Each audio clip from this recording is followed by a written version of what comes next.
makan, makan, makan. Ya, kamu gak ada cash nih? Ya, Kamu ada gak? nggak ada aku juga. Tenang aja yo, sekarang kan udah ada Chris. Oh iya, betul. Mau bareng gak bayarnya? Boleh, boleh, boleh. Oke. Aku udah bayar ya. Terima kasih. Yong, aku mau bayar yang tadi dong. Udah nih. Langsung masuk ya. Kalau dulu mah harus ke ATM dulu buat transfer. Nice. Ini tuh salah satu bentuk fintech tahu. Oh iya, emang fintech tuh apaan sih? Aku nggak pernah dengar. Apa itu fintech? Fintech merupakan financial technology yang hasil antara gabungan antara jasa keuangan dengan teknologi yang akhirnya mengubah model bisnis yang awalnya dari konvensional menjadi moderat. Terus, pembayaran dulu harus bertatap muka dan membawa sejumlah uang kas. Kini dapat melakukan transaksi dengan jarak jauh dan dengan waktu hitungan detik saja. Lalu bagaimana fintech bisa terjadi? Jadi fintech muncul seiring perubahan gaya hidup masyarakat yang saat ini didominasi oleh pengguna teknologi dan tuntutan hidup yang serba digital. Dengan fintech, permasalahan dalam transaksi jual beli dan pembayaran seperti tidak sempat mencari barang ke tempat belanja atau tidak sempat pergi ke ATM untuk transfer uang itu dapat diminimalkan. Dengan kata lain, fintech itu mampu membantu transaksi jual beli dan pembayaran menjadi lebih efisien dan ekonomis namun tetap efektif. Selanjutnya ada perkembangan fintech. Nah, secara global, fintech ini mulai dikembangkan pada tahun 1960-an. Dikala itu, mulai ada revolusi komputer yang membuka peluang di berbagai sektor. Salah satunya adalah sektor keuangan. Selanjutnya, di tahun 1980-an, bank-bank di dunia itu mulai memanfaatkan teknologi komputer ini untuk melakukan berbagai pencatatan data. Kemajuan fintech secara signifikan itu mulai terasa sejak tahun 1990-an, ketika internet ini mulai mengubah sektor keuangan, di mana bank-bank itu mulai menyediakan layanan online banking dan e-commerce itu mulai menggantikan pasar tradisional. Pada 2005, muncul Zopa, yaitu sebuah fintech P2P lending asal Inggris yang menjadi awal pesatnya transformasi digital di sektor keuangan. Indonesia, perkembangan fintech bisa dibilang cukup terlambat. Meski sudah mulai muncul sejak 2006, namun ekosistemnya baru terbentuk secara serius pada tahun 2015 saat didirikannya Asosiasi Fintech Indonesia. Perkembangan ini direspon dengan aturan penting. OJK menerbitkan POJK nomor 77 tahun 2016 sebagai dasar hukum P2P lending, mendorong tumbuhnya platform seperti Modalku, Investri, dan Amarta. Bank Indonesia juga meluncurkan QRIS pada tahun 2019 untuk standarisasi pembayaran digital. Sejak 2015, sektor fintech berkembang pesat di bidang pembayaran seperti OVO, Dana, dan GoPay. Dan ada fintech pembiayaan juga, yaitu Akulaku dan Kredivo. Di manajemen keuangan dan insurtech juga meningkat seiring meningkatnya akses internet dan inklusi keuangan. Perusahaan fintech adalah salah satu jenis perusahaan bidang jasa keuangan yang berkolaborasi dengan teknologi. Pada platform perusahaan fintech tersedia layanan berupa metode pembayaran, transfer dana, pinjaman, pengumpulan dana, hingga pengelolaan aset yang dilakukan secara singkat dan cepat berkat bantuan teknologi tersebut. Nah, banyak pula perusahaan startup menjalankan teknologi ini untuk memaksimalkan, mengubah, serta mempercepat aspek dalam pelayanan keuangan. Selanjutnya adalah dasar hukum. Pertama, Surat Edaran Bank Indonesia Nomor 1822 KSP mengenai penyelenggaraan layanan keuangan digital. Yang kedua adalah Peraturan Bank Indonesia 1817 PBI 2016 mengatur hal terkait uang elektronik. Dan terakhir adalah Peraturan Bank Indonesia Nomor 1840 PBI 2016 menetapkan penyelenggaraan pemrosesan transaksi pembayaran. Selanjutnya adalah manfaat fintech. Yang pertama yaitu transaksi keuangan jadi bisa lebih mudah. Yang kedua, akses pendanaan menjadi lebih baik. Lalu yang ketiga, taraf hidup masyarakat akan meningkat. Dan keempat, mendukung inklusi keuangan. Kelima, mempercepat perputaran ekonomi. Dan keenam, membantu UMKM untuk modal usaha. Dengan adanya QR itu kan menurut Mas membantu banget ya? Kenapa tuh Mas?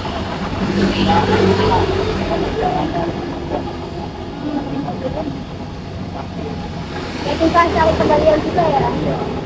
Gak usah nuker-nuker gitu ya, langsung masuk aja. Oke, makasih Mas. Nah Mbak, aku mau tanya, ini kan di warung Mbak ada QR nih. Nah, menurut Mbak dengan adanya QR ini di perkembangan zaman sekarang nih, itu tuh kayak gimana? Jadi mempermudah pembayaran, contohnya yang nggak bawa uang cash jadi bisa di-scan langsung, jadi langsung ini langsung.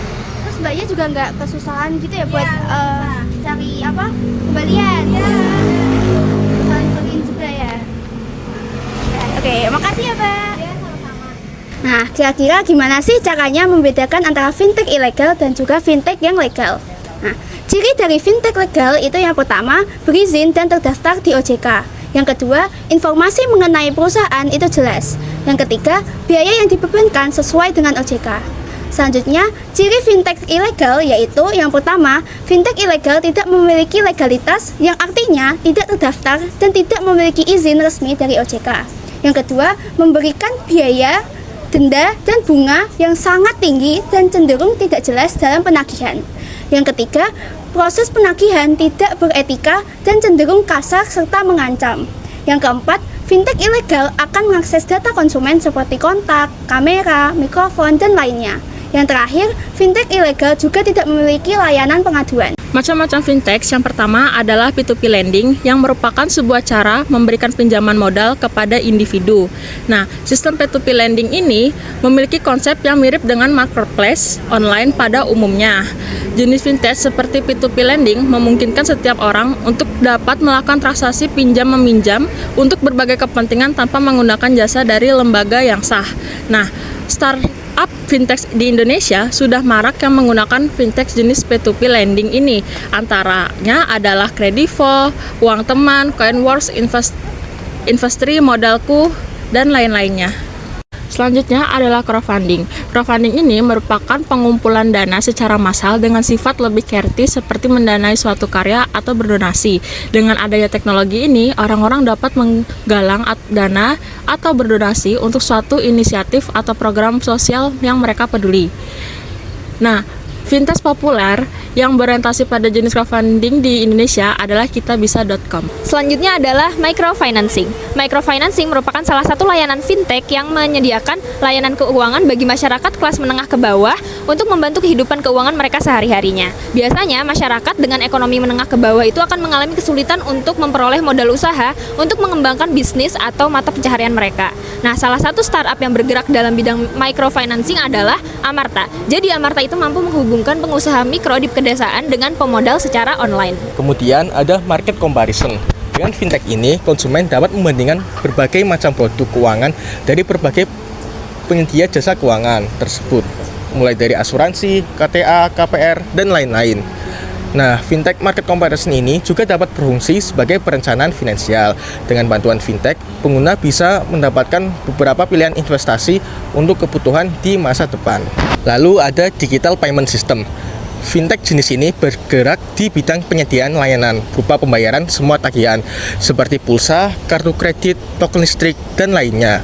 Salah satu fintech yang bergerak dalam bidang ini adalah Payfast yang berbasis keagenan untuk membantu masyarakat Indonesia, terutama mereka yang tidak memiliki akses ke bank untuk melakukan pembayaran tagihan setiap bulannya. Selanjutnya ada payment gateway. Semakin banyaknya platform e-commerce di Indonesia juga turut mendorong pertumbuhan perusahaan fintech payment gateway.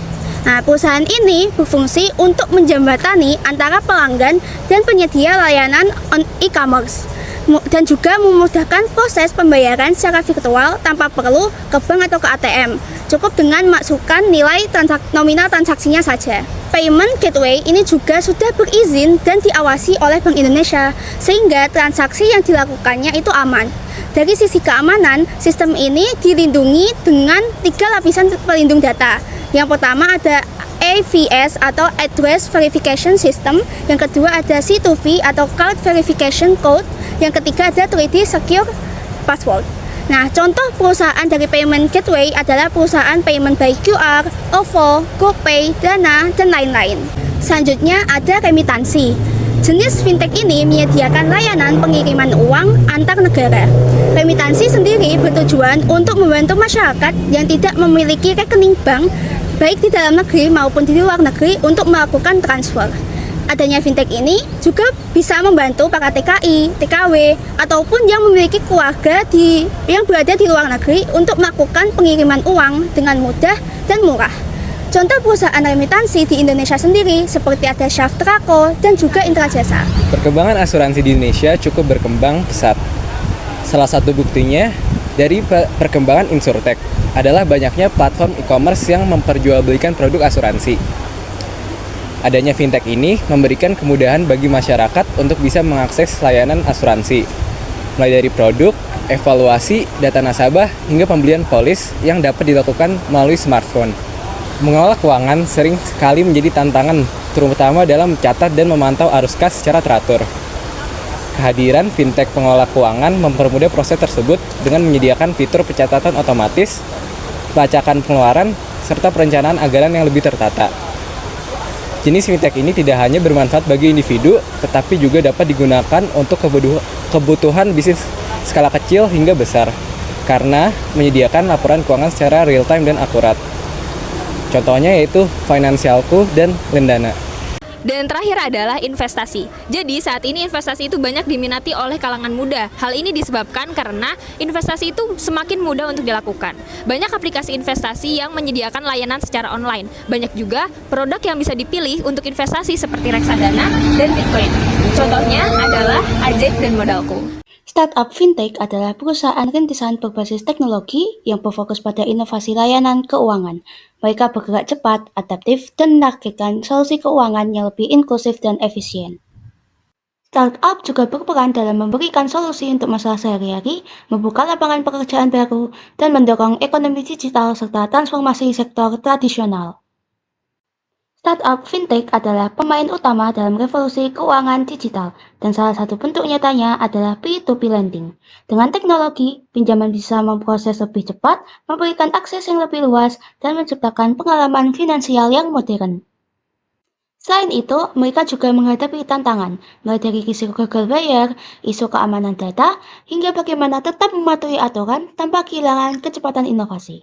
Maka, peran startup P2P lending saat ini sangat strategis, tapi juga perlu kehati-hatian dan adaptasi yang cepat. Oh gitu, ternyata fintech tuh luas ya, kukira cuma e-wallet doang. Iya, jenis-jenis fintech tuh banyak banget loh, dan kita tuh udah sering banget ternyata pakai produk-produk fintech, dan bahkan kita tuh udah gak bisa lepas loh dari produk-produk itu. Yang penting sih kita paham dulu, biar bisa manfaatin produk fintech itu secara maksimal, biar gak ikut-ikutan doang. Fintech bukan sekedar teknologi keuangan, ia bagian dari gaya hidup masa kini. Yuk jadi pengguna yang cerdas, kritis, dan siap tumbuh bareng teknologi.